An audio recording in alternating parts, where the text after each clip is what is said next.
Today on Blue 58, Brian Gutekunst and Matt LaFleur are entering their fourth season together in 2022. Things have been pretty good so far, but how do they stack up with some of their predecessors? And how do we evaluate what comes next? Blue 58! Hello and welcome to another episode of Blue 58, the one and only podcast of thepowersweep.com. I am your host, John Meerdink. Very happy to be with you here for another episode. It is mid-June. And that means it's time to start turning our attention to the 2022 season. Next week, we're going to begin diving into our position-by-position preview for the 2022 Packers. Today, though, I thought it behooved us to take a look at the guys in charge. Sure, we could take a look at Mark Murphy. We did that a while back, kind of evaluating the state of the Packers after the 2021 season. I don't think anything's really changed that we need to look at overall in terms of how Murphy affects this team. Not so much for Brian Gutekunst and Matt LaFleur.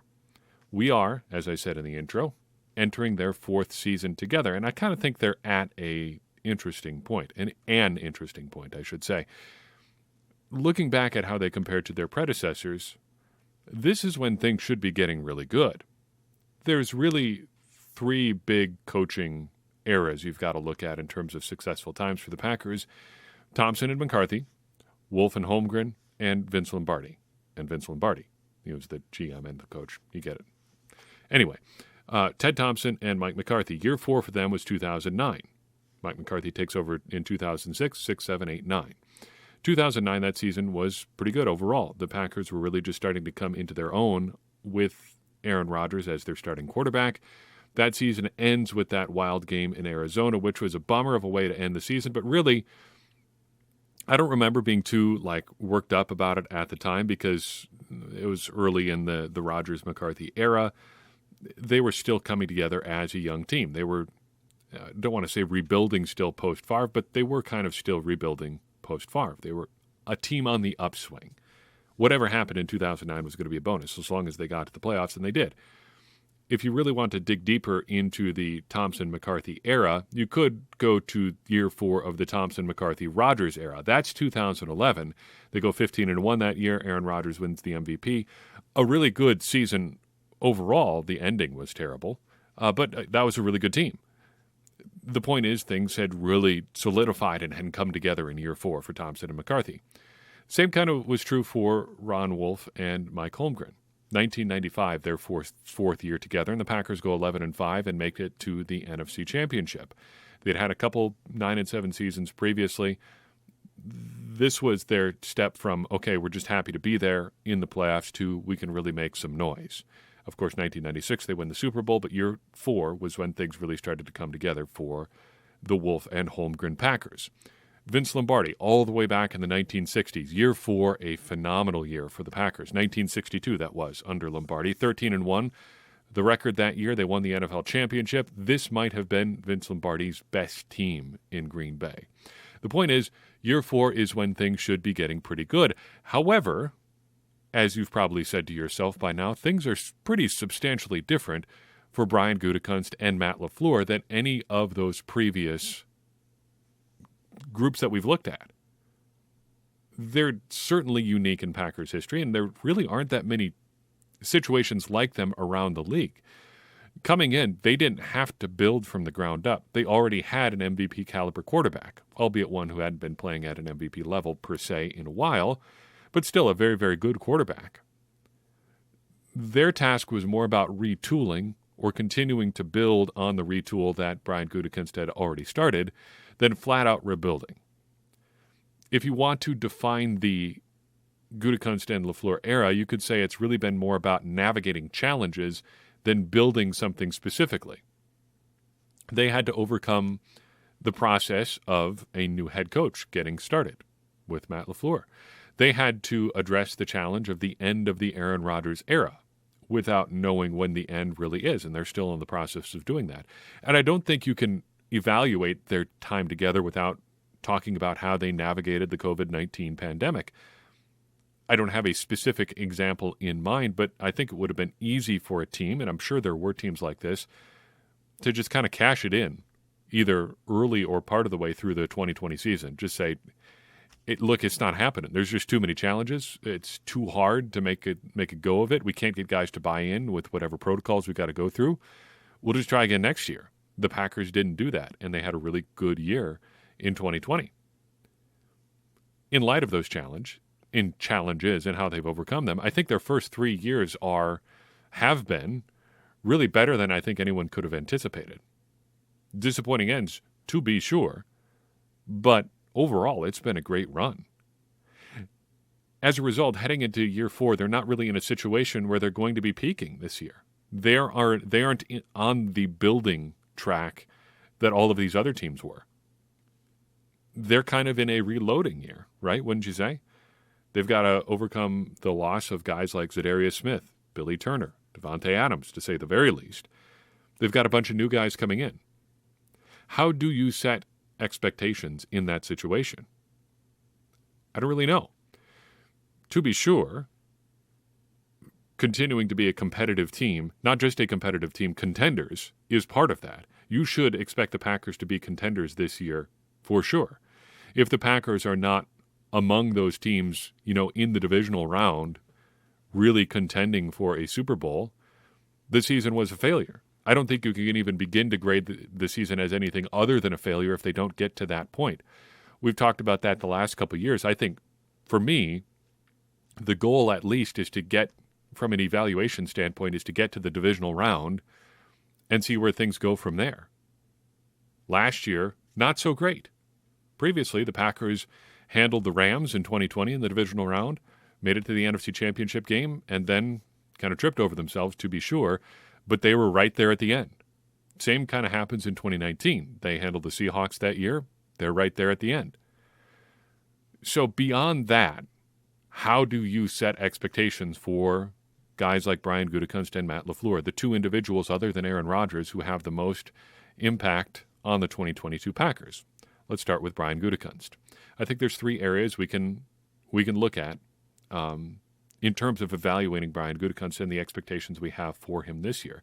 Usually we do high, medium, low expectations. I don't know if you can really do that for a GM or a coach, so let's just talk about some areas that we can track throughout the season. 3 things. First, how does he handle roster churn to fix trouble spots? I think there's 3 areas where the Packers still have some questions here: on the defensive line, at tight end, and cornerback/safety. There are some depth questions at all 3 of those spots. And if you want to throw a wide receiver in there too, I certainly wouldn't argue with you. So how does Brian Gutekunst handle those situations in season? You've also got to look at these areas, 2 of the 3 at least, as positions that are going to require a lot of bodies anyway. So he's going to have to be adding guys for sure on the defensive line and in the defensive backfield. How does he handle that? Second, how will he, or how has he maybe, shored up previous mistakes? Look at a guy like Josh Jackson. That was an unqualified miss as a second-round draft pick. Things did not work out in Green Bay.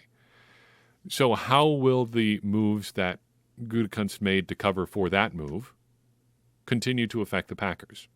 Specifically, Rasul Douglas and Eric Stokes. How will they continue to bear fruit? Right now, it looks really good. On paper, the Packers have one of, if not the best, groups of cornerbacks in the NFL. Their top 3 goes up against anybody. How will that continue to bear fruit as Brian Gutekunst has tried to shore up one of his previous mistakes? Something we've criticized for quite some time now, the Packers had neglected wide receiver for far too long. There was not any noteworthy reinvestment into that position after Davante Adams in 2014, other than three day 3 picks in 2018 and Amari Rodgers in 2021. So how will Christian Watson, Romeo Doubs, and Amari Rodgers work to fix that? Can they fix it? Can they fix it this year, or will it take a couple of years? And, of course, part of that question is Davante Adams. However much Davante Adams wanted to leave, was it always that way? We'll never know for sure, but I don't think that part of it is out of the evaluation for Brian Gutekunst. If Davante Adams goes ballistic in Las Vegas the next couple of years, I think it's fair to ding Brian Gutekunst for that a little bit. Yes, he wanted to play with Derek Carr. Yes, he wanted to be closer to family. There had to be some situation where he could have stayed. And if you want to peel back a couple layers of the onion here, he said part of his decision was Aaron Rodgers. And why was Aaron Rodgers part of that decision? Well, Aaron Rodgers wasn't sure he wanted to stay in Green Bay, and why was that? You can keep going down the rabbit hole. I think you see where I'm going with that. That leads me, of course, to Jordan Love. Here on this podcast, we've not been a big fan of that move since day one. I think that's pretty well established. And here's the part where I add the caveat that I want Jordan Love to succeed. I hope he has a great NFL career, and I think there is a lot to like about him. I still wouldn't have made that move. But in 2022, with how Jordan Love performs in the preseason and whatever action he gets in 2022, does that decision look better or worse? We've seen what we've seen so far. Does what we see this year change our opinion of that at all? If he looks better, okay, then how do we feel? If he looks worse than he's looked previously, well, then how do we feel? And what does Brian Gutekunst do in light of both of those situations? What do other people in Green Bay do? Aaron Rodgers, for instance, do in light of those revelations, whatever we learn. So those are the three big things, I think, for Brian Gutekunst. How does he handle the roster churn at trouble spots? How does he shore up previous mistakes? How do those moves bear fruit? And what does Jordan Love look like? Does that situation look better or worse with the continued passage of time? In terms of Matt LaFleur, the situation is broadly similar. You can't just say high expectations, medium expectations, low expectations, and really have any substantive feedback there. There's so much that we just don't know about what the Packers are doing and what goes on behind closed doors and what guys do and do not have control over just because of the innumerable variables there. But there are 3 or 4 things I think we can look at here. The first 3 are, well, the first 2 in particular have to do with the team's performance at an individual level, or at least a unit level. And one of those units is special teams. The big question there is, did he get the hire right?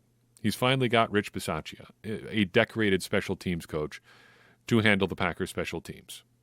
But Matt LaFleur has made 2 previous decisions as far as his special teams coordinator goes, and he is a pretty definitive 0 for 2 on that so far. Does he finally get it right with Bisaccia? We'll see. What about down roster development? The Packers haven't necessarily needed a ton of depth guys on offense in particular because they've had stars at almost every position group in particular. Tight end, not so much, but at wide receiver, they've had Devontae Adams. At quarterback, they've had Aaron Rodgers, of course. On the offensive line, they've had David Bakhtiari and Elton Jenkins. How does the rest of the Packers roster develop outside of those guys? So the Packers had an opportunity last year to get some guys some real interesting development time with David Bakhtiari out, with Elton Jenkins out. How do those moves bear fruit? How do the Packers get guys like Christian Watson and Romeo Doubs up to speed? Can the Packers make anything out of Amari Rodgers? Can they develop Jordan Love? Your answers on those questions may vary. You may wonder whether or not we can actually get answers to them at all, given what we know about the Packers and what we can see from the outside looking in. But I think that is part of the eval for Matt LaFleur. Getting more into the team level performance, I think you have to ask, when you're evaluating LaFleur, can he run it back again?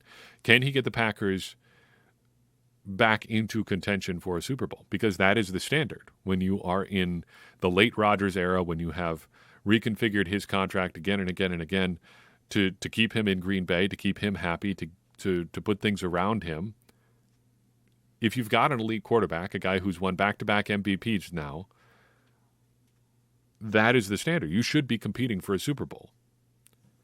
The Packers have to at least be in the conversation. So can Matt LaFleur do that again? Of the 3 we've talked about so far, this is the easiest to evaluate, and I think it's the easiest, in a way, for LaFleur to meet. We'll know pretty clearly, whether or not the Packers are in contention. We will see the answer to that for sure. Then finally, we have to ask whether or not he can get over the hump. There are, of course, other reasons, but Matt LaFleur is a not inconsiderable part of why the Packers have not been to the Super Bowl despite 2 13-3 seasons, 2 MVP campaigns from Aaron Rodgers. LaFleur is part of that. In 2019, they got hammered, pantsed, embarrassed by the San Francisco 49ers, who were an admittedly better team, but they looked utterly non-competitive against that team. Richard Sherman, as much as I dislike giving him any credit for anything, he's clearly an intelligent guy. I think it was after it was around the NFC Championship, either before or after, doesn't make any difference. But he was talking about how the Packers came out of their, first destruction at the hands of the 49ers, saying, well, we weren't ready for that game. And he's just like, you weren't ready? Like, what does that mean? You weren't ready. You had time. You knew when the game was going to be. What does it mean you weren't ready? And now that I'm saying it out loud, I think it was after the championship game. Like, you weren't ready then. We beat you again now. Like, what's it going to take for you to be ready? And he's right. What did it take? That's on LaFleur, because the Packers looked non-competitive in 2 games against a very good team that year. In 2020, you've got some decision-making questions. You got the 2-point, not the 2-point conversion, the field goal situation late in that game, deciding to kick the field goal rather than go for it on 4th down. But I don't think we can forget that Matt LaFleur was also a part of the, I call it miscommunication, call it bad call at the end of the first half, involving Mike Pettin and Kevin King and a certain Hail Mary touchdown pass. We'll never know, but what would the call have been had Matt LaFleur not inserted himself in the play calling chain at that particular instance? In 2021, yep, Aaron Rodgers part of this too, but Matt LaFleur's vaunted offense only managed to score 10 points. Despite only allowing 13, they find themselves sitting at home watching the NFC Championship game, and then watching the Rams beat a Bengals team that the Packers had beaten earlier in the season. You shouldn't ever lose when you only give up 13. Yes, there are other factors in play here, but some of that is on Matt LaFleur. So when we look back at the end of the 2022 season, will we be able to say LaFleur took care of those issues? Everybody was ready to play. Decision-making was on point throughout the season and in key moments. And as a result, the Packers are the 2022 NFL champions. Super Bowl champs, Green Bay Packers, Matt LaFleur, everybody else. That is certainly a possibility, but Matt LaFleur has a hand in making sure that happens. And we'll see whether or not it does. Before we dive into the games that changed the game, I want to take a second and shout out a few Patreon supporters. Today we're talking about RFD312, Ben Lanning, and Jeffrey Clutterbuck. Each of them a patron since 2021, and we're grateful for their support. I would highly encourage you to become a patron as well. We've got some great discussions going on around the book club and a whole bunch of other things in the Power Sweeps Discord server, which is just one of a number of benefits you receive from being a part of what we're doing on Patreon. So head to patreon.com/thepowersweep. Chip in any amount you like, and you will be a part of that community. And community is really the coolest part. I'm really, really grateful for the community that has grown up around this podcast and around the site itself. And I would love to have you be a part of it. So head to patreon.com/thepowersweep, contribute any monthly or yearly amount you like, and we'd be grateful to have you be a part of that community. Sound good? Good. Chapter 2 of The Games That Changed the Game by Ron Jaworski focuses on the 1974 AFC Championship. The Pittsburgh Steelers traveled to Oakland to take on the Raiders that day and came out with a win 24-13. Of course, they went on to beat the Vikings in the Super Bowl, which you hate to see, but the larger conversation here is around Bud Carson's cover 2 defense. This discussion is covered at a lot more length and a lot more depth in a book called The Last Headbangers by Kevin Cook. We have recommended it on the podcast before, and if you are interested in the story that unfolds in this chapter, I think you should take a look at this one as well. It's really an exploration of the Raiders-Steelers rivalry in the mid-'70s to early '80s and how that kind of represented the end of an era in the NFL. The transformation from a brutal sport that was just a sport that guys played some of the time into a business, into a game where guys were just professional athletes, into a game dominated by science and planning and meticulous scheming and things like that. Really good book. Highly recommend you take a look at it. This chapter gives you just a little bit of a taste of that. It also, I think, is a good example of something we talked about in last year's book, Blood, Sweat, and Chalk.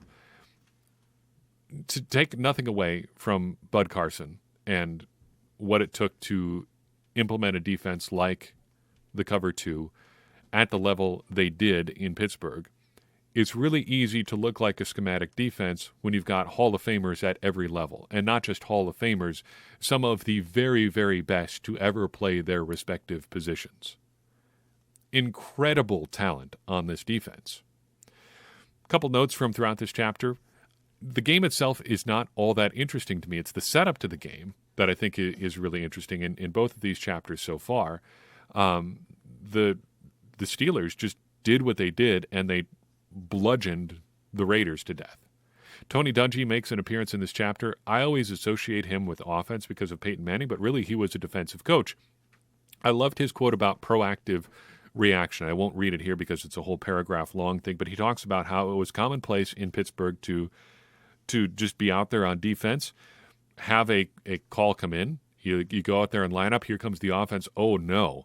Things look completely different than what we planned for with this call. What do? Well, we change it, of course. We just do something different. We get into our defense, and we're good to go there. But Dungy made it clear that he was not all that far removed from an era in the NFL where that was not a commonplace thing to do. And it's super common, of course, today, but it's wild to think that there was a time in the NFL when defenses just went, well, nothing we can do. We've got the call, and, well, it looks like they're really schemed up to beat us. Oh, well. But, really simple things can be revolutionary when nobody is doing them. And that, at least in part, seems to be the case in Pittsburgh. I love that Bud Carson made a point of wanting offenses to react to him, not vice versa. He wanted to be the one dictating the terms in the NFL. And that is always the goal for defenses to say, this is what we're going to do. You have to figure out a way to solve our problem than trying to react to what the offense is doing. I wonder if that has become harder in the modern NFL. I don't have an answer for that one way or another. I suspect it has a little bit, but I can't say for sure. It seems, and we've made this point since the draft, that the Packers are trying for this exact thing. They're trying to be the ones who can set the terms of engagement between the defense and offense by getting personnel that can react to anything that the offense is doing. That will give the Packers a chance to really turn the tables there a little bit. To what extent, though, is it possible? I don't really know if you could do it like Carson and the Steelers were able to do it. I really love the anecdote about the checks that Carson would put in for the Steelers. So it's really common at pretty much every level of football. We had stuff like this a couple of years ago. When I was coaching 7th grade football, we would have stuff where, they come to the line and the defense is in one thing. We would have our 7th grade quarterback look to the sideline and be like, what do we do? And we would give them an audible and, hold up cards, and they could make adjustments from there. But doing it to the extent that Carson did is truly insane, and it makes you wonder if he was a madman. So, you go through your game planning all week, you get your checks on Friday, that makes sense. That's what everybody does. But then to get to Sunday and be like, actually, no, I want to do everything different. We're going to have these checks that are now the Sunday version of those checks. And then to switch back to different checks from earlier in the weeks, mid-game, you're asking a lot from your defense. And I think it goes back to the point I had about the overall talent level on the Steelers' defense at this time, that they were able to do it. I don't have a lot to say about their individual talent. Obviously, they were great. But I do love looking at pictures of Jack Lambert. He looked like an absolute barbarian out there on the field. But I think that sells him short, obviously, as we learn in this book, because he played incredibly smart and he had the athleticism to do it. He wasn't just a mauler. He was a true freak athlete at the position, too, especially playing at the size that he did, even at the time. This is not really germane to the game itself, but I thought it was kind of funny how careful Ron Jaworski was, not drawing any conclusions, but inserting one little nugget about the immaculate reception. If I understand things correctly, and I believe I do, under NFL rules at the time, if a defensive back touched the ball first, an offensive player couldn't then catch it and advance the ball. And there is some still substantial debate as to what exactly happened on that play. Did the Raiders defensive back touch it first, or did the Pittsburgh Steelers wide receiver get his hands on the ball? Then it gets batted up into the air by the Raiders defensive back, and then Franco Harris catches it, and the rest is history. Jaworski says, quote, Raiders defensive back Jack Tatum got in front of Terry Bradshaw's desperation pass. The ball caromed right into the arms of a happily surprised Harris, who was behind the action. End quote. Love how he constructs that. It is not even technically accurate. It is specifically accurate. It is what happened. The ball caromed into Franco Harris's arms after Jack Tatum got in front of the pass. Did Tatum touch the ball first, though? Jaworski doesn't say. A little note in here about how the cover 2 was originally a run defense. Jaworski opens the chapter pretty much talking about how it was developed to help stop the run, but became famous for shutting down the pass. But in this game, the 1974 AFC Championship game, Oakland goes for 21 carries, attempts 21 carries. They gain just 29 yards, do not score a touchdown on the ground. In light of everything we've learned in this chapter, I think it would have been highly surprising if Minnesota would have gone on to win the Super Bowl against Pittsburgh. Pittsburgh's defense was incredibly smart and incredibly talented, and Bud Carson obviously was incredibly smart too. In Minnesota, Bud Grant's offenses were notoriously simple. You can read some anecdotes about the Kansas City Chiefs all but laughing when they're coming to the line of scrimmage, because they're basically calling out the plays that Minnesota is going to run, and all but embarrassing the Vikings in the process. Kind of caveman football. And it's very clear reading this chapter that the Pittsburgh Steelers were not playing caveman football with the cover 2 in 1974. That's all I've got for you in this episode. Hope you enjoyed it. If you did enjoy it, I hope you would do me the favor of sharing it with someone else that you would think would enjoy it as well. That's going to help more people find the show. It is going to get more people involved in this conversation that you and I are having about the Green Bay Packers, which in turn is going to help all of us, me included, become smarter Packers fans. And as I always say, smarter Packers fans are better Packers fans, and better Packers fans are what we all want to be. I'm your host, John Meerdink. We will see you next time on Blue 58.